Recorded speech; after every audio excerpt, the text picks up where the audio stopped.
Okay, this video is just on multiplying polynomials, and we're using the distributive property. So let's just go right away and look at number one, because you've seen the distributive property before. The only thing you need to make sure of is that you're careful with your exponents. For example, the first one, 2x times x is 2x squared, because you're having 2x's being multiplied together, and 2x then times 6 is 12x. My worry is that you will just write it like that, but make sure you always separate them with a plus or minus. This one's positive, so it's plus 12x. Let's go to example 2.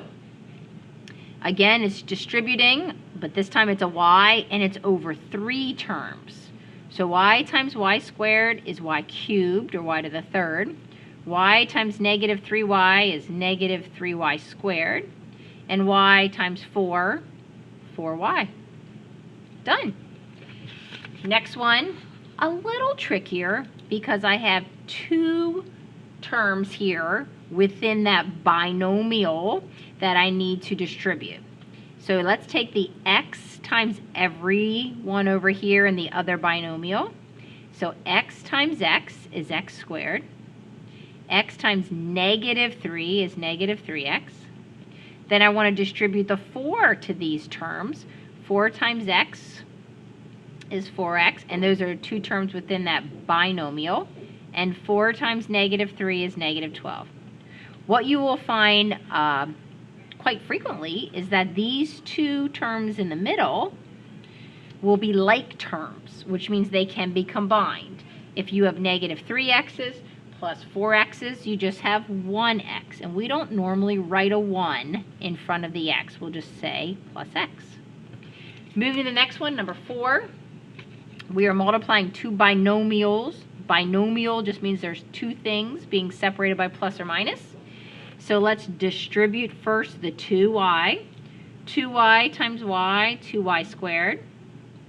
2y times negative 5, negative 10y. Negative 1 times y is negative 1y. And negative 1 times negative 5 is plus 5. Again, these 2 terms are alike. They both have a y to the first power, so I can combine them. I'll bring my 2y squared down. Negative 10 and negative 1 is negative 11y, and plus 5. So those are 4 quick examples. Now let's do a little trickier ones. All right, now notice these binomials are similar. This is x minus 4, and this one's x plus 4. I'm going to distribute again. But watch what happens when these are opposites of each other. X times x is x squared. X times positive 4 is 4x. Negative 4 times x is negative 4x. So now I'm distributing the negative 4. And negative 4 times 4 is negative 16. You'll notice, and this will happen anytime these numbers here are opposites and the first part is the same, these middle terms will cross out or zero out, and you'll just be left with x squared minus 16. Example 6. If we go to example 6, you might say, multiply the binomials, there's only 1. Well, it's being raised to the second power.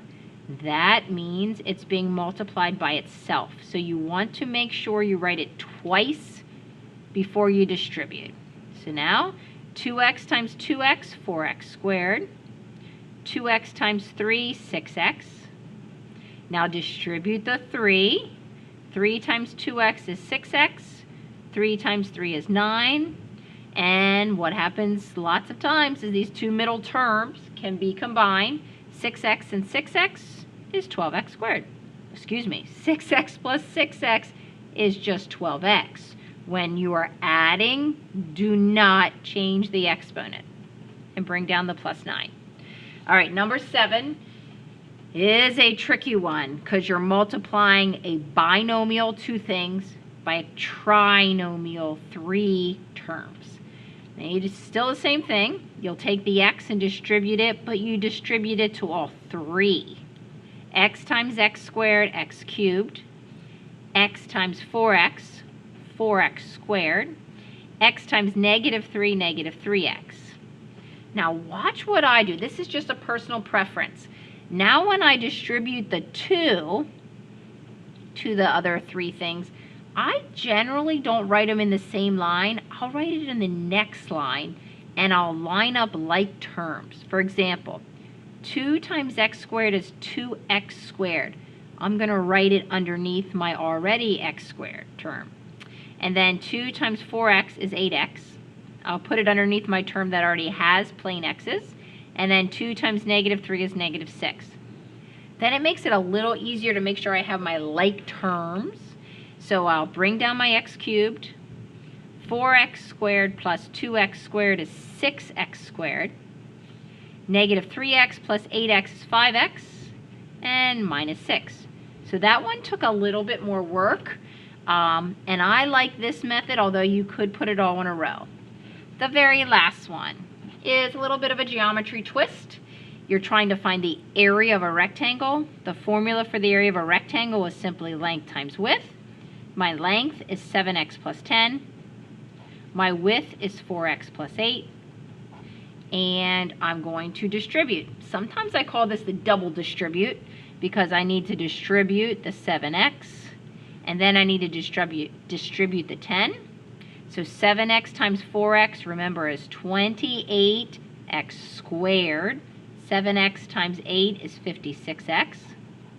10 times 4x is 40x. And the 10 times the 8 is 80. And not surprising, these two ended up being like terms. 56x's plus 40x's is simply 90x, not multiplying. We do not add a squared. And I'll bring down the other terms. And this polynomial right here actually is a trinomial because it's 3. And there's our answer. Thank you.